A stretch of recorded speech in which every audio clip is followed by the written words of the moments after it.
வணக்கம் ஃப்ரெண்ட்ஸ், நான் உங்கள் நாகாநதி.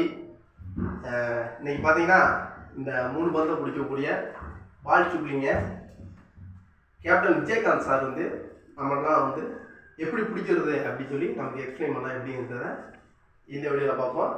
இதை யார் மனதையும் புண்படுத்துறதுக்காண்டி அல்ல, ஒரு முயற்சி. சரி, பார்ப்போமா? வணக்கம் மக்களே, எல்லாரும் நல்லா இருக்கீங்களா? நீங்கள் நல்லா இருக்கீங்கிறது எனக்கு தெரியும். நான் முதல் படத்துக்கு ஷூட்டிங் போனேன். அப்பொழுது என்கிட்ட கேட்டாங்க, இந்த பால் சுப்ளிங் உங்களுக்கு பண்ண தெரியுமா?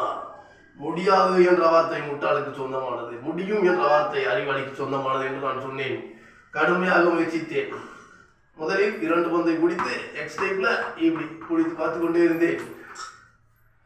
அடுத்ததாக பார்த்தீங்கன்னா இந்த 3வது பந்தை எடுத்து அப்படியே முடியாதுங்கிறது முட்டாளுக்கு சொந்தமானது, முடியும் என்ற வார்த்தை அறிவாளிக்கு சொந்தமானது. தமிழன் என்று சொல்லடா, தலை நிமிர்ந்து இல்லடா. நன்றி மகளே, வணக்கம்.